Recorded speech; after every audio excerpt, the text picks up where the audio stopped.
விஜய் டிவியோட கலக்க போவது யாரு சீசன் 6ல கண்டஸ்டண்டா கலந்துகிட்டது மூலமா மக்கள் மத்தியில அறிமுகமானவர் தான் Bala. Cook with Comali show மூலமா மக்களோட மனசுல இடம் பிடிச்சாரு. விஜய் சேதுபதியோட ஜுங்கா படம் மூலமா தமிழ் சினிமாக்கு அறிமுகமான பாலா அதை தொடர்ந்து பல படங்கள் நடிச்சாரு. மக்களுக்கும் அவரால் முடிஞ்ச பல உதவிகளை பண்ணிட்டு வராரு. பாலாவோட இந்த செயல் அவரை வெட்டுக்கிளி பாலால இருந்து ஹீரோ பாலாவா உயர்த்தி இருக்குன்னு தான் சொல்லணும். காந்தி கண்ணாடி அப்படிங்கிற படம் மூலமா இப்ப தமிழ் சினிமால ஹீரோவா அறிமுகமாகி இருக்காரு. படத்துக்கும் நல்ல ஒரு வரவேற்பு கிடைச்சிட்டு வருது. மக்கள் பலரும் பாலாவோட அந்த உதவி பண்ற குணத்துக்காகவே காந்தி கண்ணாடி படத்தை பார்த்து அவருக்கு ஆதரவு கொடுத்துட்டு வராங்க. இந்த படம் ஓடுனா நிறைய படம் நடிப்பாரு, அது மூலமா மக்களுக்கு நிறைய உதவிகள் செய்வார் அப்படின்னு மக்கள் சிலர் பேசுறதையும் பார்க்க முடியுது. இப்படி பாலாவை சுத்தி பாசிட்டிவான பல விஷயங்கள் இருந்தாலும் நெகட்டிவாவும் சில விஷயங்கள் பேசப்படுது. காந்தி கண்ணாடி படத்தோட டைரக்டர் ஷெரீப் படம் ரிலீஸ் ஆனதுக்கு அப்புறம் கொடுத்த பிரஸ் மீட்ல படத்தை சில தியேட்டர்ல ரிலீஸ் ஆக விடாம சிலர் தடுக்கிறாங்கன்னு வருத்தப்பட்டு பேசியிருந்தாரு. சிலர் சோசியல் மீடியால டைரக்டர் படத்தை ஓட வைக்க பொய் சொல்றாருன்னு பேச தொடங்கிட்டாங்க.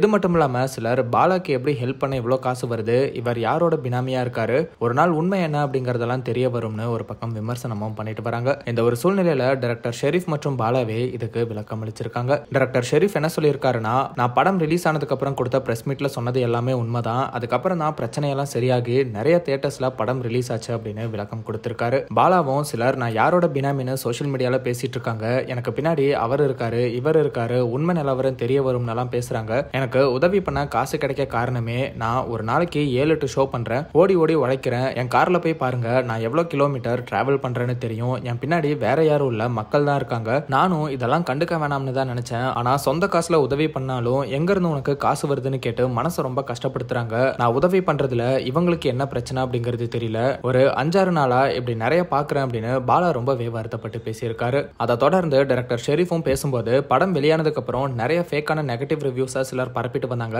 அதுக்கு செலவு பண்ற காசை நல்ல விஷயத்துக்கு செலவு பண்ணலாம் அப்படின்னு மனம் இருந்து பேசியிருக்காரு. நீங்க பாலாவோட காந்தி கண்ணாடி படம் பார்த்துட்டீங்களா? படத்தை பத்தின உங்களோட ஹானஸ்ட் ஒப்பீனியனை கமெண்ட்ல சொல்லுங்க.